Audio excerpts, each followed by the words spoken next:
Au désert avec Jésus, premier dimanche de carême de l'année C. Évangile de Jésus-Christ selon saint Luc. En ce temps-là, après son baptême, Jésus, rempli d'Esprit Saint, quitta les bords du Jourdain. Dans l'Esprit Saint, il fut conduit à travers le désert, où pendant 40 jours il fut tenté par le diable. Il ne mangea rien durant ces jours-là, et quand ce temps fut écoulé, il eut faim. Le diable lui dit alors: Si tu es fils de Dieu, ordonne à cette pierre de devenir du pain. Jésus répondit: Il est écrit, l'homme ne vit pas seulement de pain. Alors le diable l'emmena plus haut et lui montra en un instant tous les royaumes de la terre. Il lui dit: Je te donnerai tout ce pouvoir et la gloire de ces royaumes, car cela m'a été remis, et je le donne à qui je veux. Toi donc, si tu te prosternes devant moi, tu auras tout cela. Jésus lui répondit: Il est écrit, c'est devant le Seigneur ton Dieu que tu te prosterneras, et à lui seul tu rendras un culte. Puis le diable le conduisit à Jérusalem. Il le plaça au sommet du temple, et lui dit: Si tu es fils de Dieu, d'ici jette-toi en bas, car il est écrit, il donnera pour toi à ses anges l'ordre de te garder. Et encore, ils te porteront sur leurs mains, de peur que ton pied ne heurte une pierre. Jésus lui fit cette réponse: Il est dit, tu ne mettras pas à l'épreuve le Seigneur ton Dieu. Ayant ainsi épuisé toutes les formes de tentation, le diable s'éloigna de Jésus jusqu'au moment fixé. Acclamons la parole de Dieu. Jésus, après son désert, est conduit par l'Esprit au désert. Là, il est tenté par le diable, le diviseur, l'ennemi de Dieu et de l'homme. Cet ennemi n'a de puissance que celle que l'on veut bien lui donner. C'est tout l'enjeu de la tentation. Dieu nous éprouve de toutes sortes de façons, mais il ne nous tente jamais. Les épreuves que nous pouvons traverser, comme nos pères au désert, sont des lieux où nous pouvons grandir, nous fortifier pour produire plus de fruits. Moi, je suis la vigne, et mon Père est le vigneron. Tout sarment qui est en moi, dit Jésus, tout sarment qui porte du fruit, il le purifie en le taillant, pour qu'il en porte davantage. Demeurez en moi, comme moi en vous, de même que le sarment ne peut pas porter du fruit par lui-même s'il ne demeure pas sur la vigne. De même vous non plus si vous ne demeurez pas en moi. Jean au chapitre 15, versets 1 à 4. Le temps du carême est un temps favorable, où l'on consent en Église, dans la communion des saints, à aller au désert, avec Jésus pendant 40 jours pour s'entraîner, unis à lui au combat spirituel. Tout l'enjeu est de demeurer en lui dans ce combat. Sinon, c'est vain. Un jeûne sans Jésus est un régime. Une prière sans Jésus, c'est une méditation. Une aumône sans Jésus, ce n'est pas encore la vraie charité. Moi, je suis la vigne et vous les sarments, dit Jésus. Celui qui demeure en moi et en qui je demeure, celui-là porte beaucoup de fruits, car en dehors de moi, vous ne pouvez rien faire. En dehors de moi, vous ne pouvez rien faire, dit Jésus.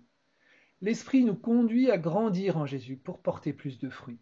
Voilà, voilà l'enjeu du carême.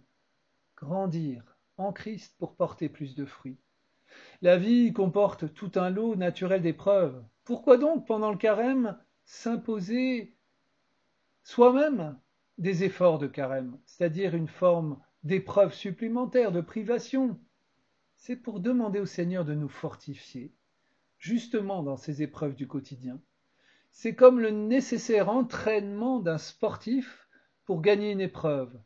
L'Esprit est notre conseiller merveilleux pour nous conduire au désert et nous inspirer tel ou tel entraînement bénéfique pour grandir dans l'amour.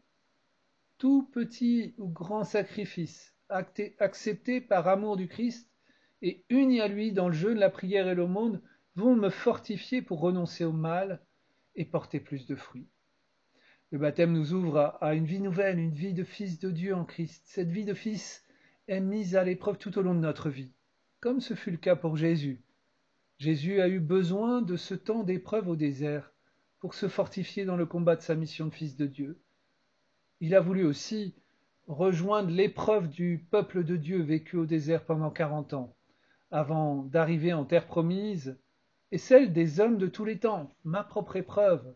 Jésus a voulu me rejoindre dans mes épreuves pour me fortifier, pour me dire je suis avec toi dans ton épreuve. C'est ce que nous révèle le psaume. Puisqu'il s'attache à moi, je le délivre, je le défends car il connaît mon nom. Il m'appelle et moi je lui réponds, je suis avec lui dans son épreuve. Voilà, comme c'est important d'entendre cela. Psaume 90. Vivre les épreuves de la vie avec Jésus change tout. On n'est pas seul. Les épreuves ne disparaissent pas pour autant, mais Jésus nous fortifie, nous conseille, nous console. Regardons maintenant comment les 3 tentations de Jésus au désert nous rejoignent. Les 3 tentations chez Luc vont crescendo, toujours plus haut, du désert en passant par la montagne jusqu'à Jérusalem, au sommet du temple. C'est comme un résumé des tentations de Jésus dans sa mission qui s'achève à Jérusalem, au sommet de la croix. Jésus est tout d'abord tenté d'échapper à l'épreuve de la faim par un miracle. Il vient nous rejoindre dans nos faims les plus profondes, dans nos manques, dans l'épreuve de notre travail pour gagner notre pain. L'homme ne vit pas seulement de pain, dit Jésus. Il a besoin du pain pour vivre, mais aussi d'autres nourritures, intellectuelles, affectives, spirituelles. L'homme marqué par la finitude est tenté de croire que son bonheur est dans le fait que tous ses désirs soient accomplis, qu'il ne connaisse plus aucun manque. Mais les manques dans nos vies sont comme un creuset pour nous ouvrir à Dieu. Dieu nous donne en Jésus le pain du ciel, le pain qui nourrit le cœur et le transforme, le pain de la vie éternelle. L'homme ne vit pas seulement de pain, mais de cette parole-là qui sort de la bouche de Dieu. Jésus est ensuite tenté par le pouvoir et l'idolâtrie. En adorant le diable, le pouvoir sur les hommes serait donné. De fait, pour chacun de nous, le fait de laisser l'esprit du mal nous posséder nous conduit à une forme de pouvoir sur les autres, mais c'est un pouvoir qui détruit, et non pas un pouvoir pour servir et faire grandir. Adorer le diable, l'idolâtrie, c'est se laisser asservir par la soif de l'argent, du plaisir ou du pouvoir. Cet asservissement peut donner un pouvoir sur les autres, mais cela nous enchaîne, nous rend esclaves. C'est devant le Seigneur ton Dieu que tu te prosterneras. À lui seul tu rendras un culte. C'est dans l'adoration de Dieu que nous sommes libérés de cet esclavage des idoles. Que le carême nous donne de démasquer toutes ces subtiles idolâtries dans nos vies, où nous mettons autre chose que Dieu au centre de nos vies. Enfin, Jésus est tenté de mettre Dieu à l'épreuve en exigeant de Dieu un miracle pour le sauver de la mort. Cette tentation se retrouvera à la croix où les passants diront à Jésus en se moquant de lui « S'il est le Fils de Dieu, qu'il descende de sa croix et nous croirons en lui » tout au long de sa vie publique. On demandera à Jésus de faire des miracles pour manifester sa divinité et plus particulièrement à la croix. Jésus refuse cela et nous invite à ne pas éprouver Dieu en le soumettant à la preuve par le miracle.